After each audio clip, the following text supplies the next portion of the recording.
to see. Hello. I just want us to talk briefly on today's Christianity. You know, the practice of today's Christianity basically is really transactional.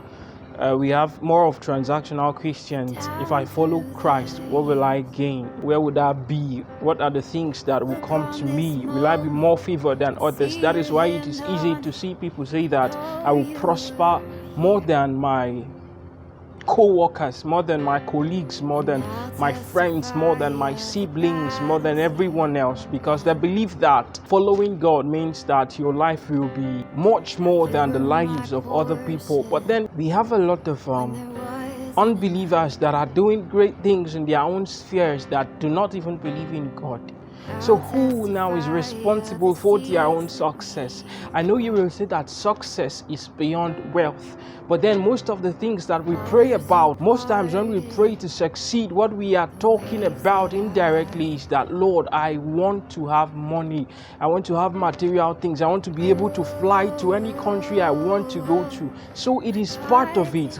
Success is part of having material things too. But then when we want to talk about these people being successful, we bring it down and say, no, they are not successful because success is beyond material possessions, understand? So Christians are very transactional these days. The reasons why we follow God is because we want to gain certain things from God. We want to make certain mark. But then if you check Daniel chapter 3, you will see where Nebuchadnezzar threatened Shadrach, Meshach, and Abednego. And they said something striking there. They said, our God is able to save us. But then if He does not save us at the end of the day, we rather perish than bow to your God.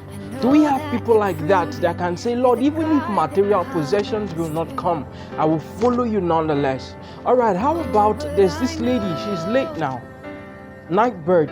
She was a singer when she was alive, and then she had cancer. She had cancer in her heart, had cancer in her spine, and had cancer in her lungs. And all through her life before she finally passed on, she tried all she could to see that she maintained happiness. She was happy and she trusted God. At some point, she wasn't trusting to live anymore. Her trust wasn't based on the fact that God was going to make her live. God was going to heal her of the disease. It was beyond that.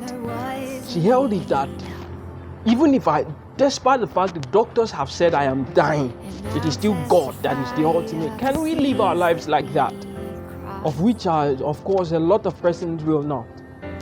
Because we are transactional. And the weakest people you can find on the surface of the earth are people who are transactional in their relationships. That is why we have a lot of weak Christians, because we are transactionals in everything that we do.